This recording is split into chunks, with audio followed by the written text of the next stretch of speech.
Hey there, I'm Rich Bruck, and you've just tuned into Tuning Down for Terror. I've spent a lot of my life on the road, dive bars, theaters, backs of vans at 3 a.m., playing guitar and watching the world roll by at 70 miles an hour. Most of my stories are the usual road tales. Bad sound checks, worse hotel rooms, and the occasional bar fight, but some of them don't have explanations. And they're the ones that stick with you long after the amp's been turned off and the lights go down. So welcome. Grab your headphones, settle in, and let's tune down for terror. Because if the road has taught me anything, it's that the strangest gigs are the ones you never forget.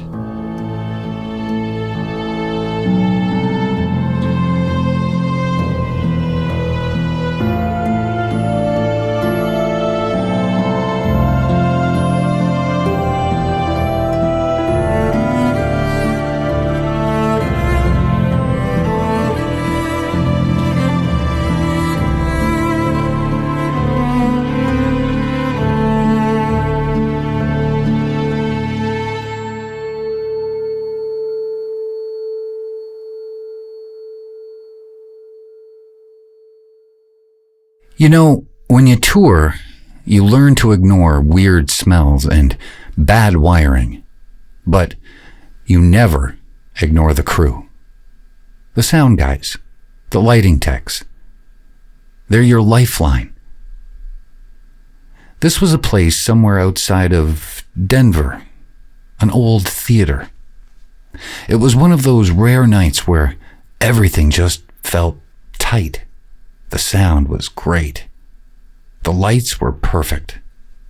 We had a full crew, which was a luxury for us back then. It's a luxury for us now. I remember I was in the middle of a solo, eyes closed for just a second, and then I felt it. A drop in energy. I opened my eyes expecting a power flicker, but the lights were fine.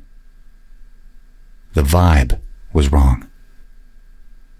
I looked out into the crowd and then up to the light booth. No one. The soundboard, usually manned by a guy with a perpetual headset and coffee mug in hand, was empty. Just a blinking screen and a pair of discarded headphones. I thought they were just on a collective smoke break, which was unprofessional, but certainly not impossible. We finished the set, and the lead singer was getting his applause and taking his bows, and I was just staring at the empty booth, and the feeling was heavy.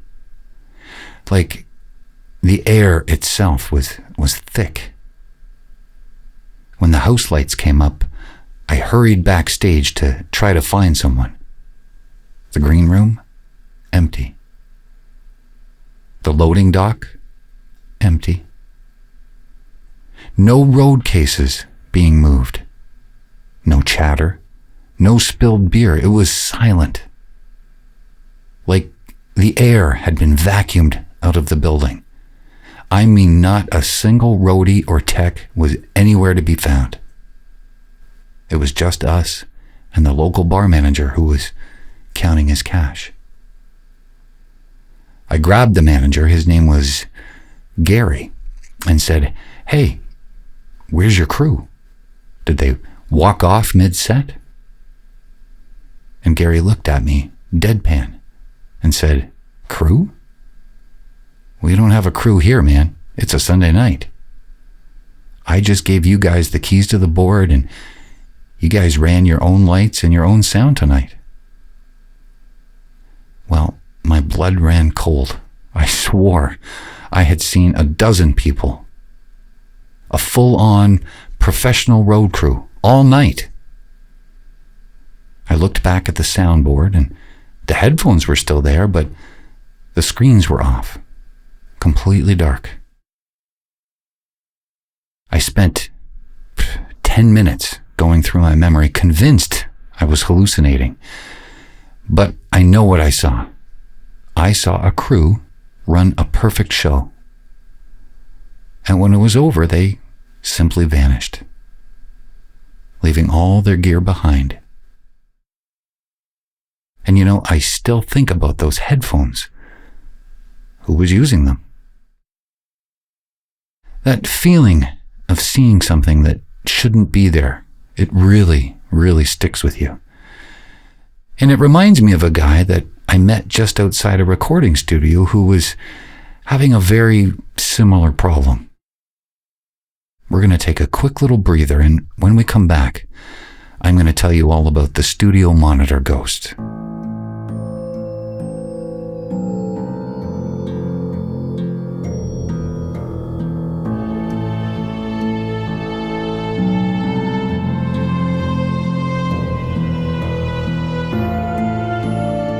Welcome back to Tuning Down for Terror. You've tuned in to the sounds of the open road, the lonely miles that give you time to think and sometimes time to worry.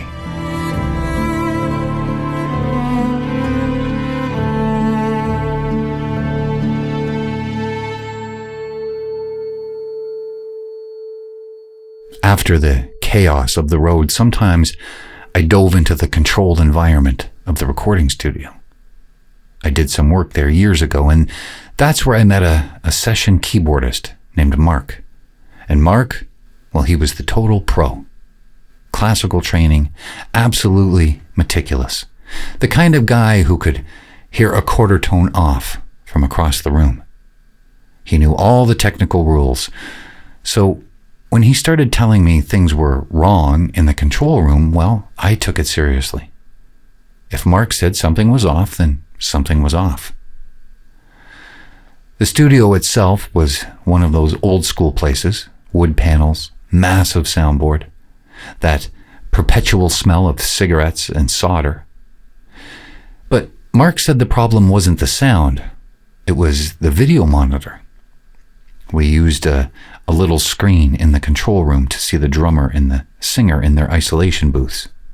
And the feed was usually just black and white and grainy and kind of crappy looking, but reliable. But Mark said for the last few weeks, during the graveyard shift, the monitor would show a quick glitch, a brief flash of color. Not much, just enough to make you question what you'd seen. If you blinked, you'd miss it. But Mark wasn't blinking anymore.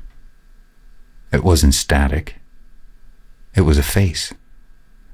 He described it as a split-second close-up of a person, pale, almost luminescent, with wide eyes that seemed to be looking directly at the camera.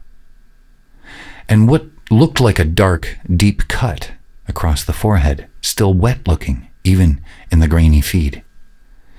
He told me it only ever appeared when the room was empty and no one was in the booth, never during a session, only in the dead hours between 2 and 4 a.m. He'd check the camera, check the cables, and everything was physically perfect. He even switched the camera out and bought a new one with his own money. But same glitch, same face, and same expression. It wasn't a technical issue at all. It was a broadcast anomaly. If it had been equipment failure, then replacing the camera should have fixed it. But whatever was appearing on that screen wasn't coming from the camera. One night I was sitting with him, and we were mixing a track, exhausted, running on coffee and muscle memory. It was about 3 a.m., and the screen was showing a static view of the empty drum booth, just the kit and the baffles and the standing mics. And then it happened. Flash.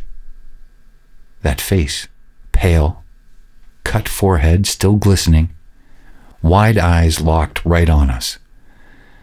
It was there and gone in less than a frame, but I felt it in my chest like a physical impact. We both jumped, and Mark just pointed, shaking, unable to speak, really. And the temperature in the room had dropped so fast that we could see our breath. He later told the studio owner about it, and the owner got quiet, just like the club guy in Cincinnati. He didn't seem surprised.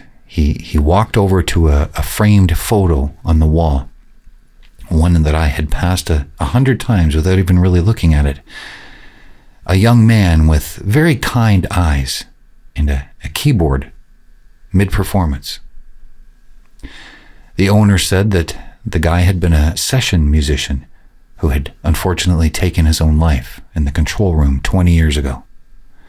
He did it right in front of the drum booth monitor, facing the camera like he wanted to be seen one last time. And that cut across his forehead, well, that wasn't from the suicide. That's where his head hit the console on the way down, where the paramedics couldn't stop the bleeding during the ambulance ride. The owner said the monitor glitches started happening the day that they installed the new digital camera system. If the old analog system hadn't captured him, maybe the new one would. Well, Mark quit that gig shortly after. Some things you can EQ out, and others you just have to walk away from. The lesson is you can be schooled by the book. You can know every technical specification, every frequency range, but sometimes the real education is learning that some spirits are just looking for a new frequency, a new way to be heard. And if you're listening at 3 a.m. in an empty studio, well, they'll find you. That's our time for this session of Tuning Down for Terror. Thank you so much for listening. And please remember to subscribe on YouTube and follow me on Spotify so you don't miss next week's tales. And if you work late nights in a studio, maybe keep one eye on that monitor.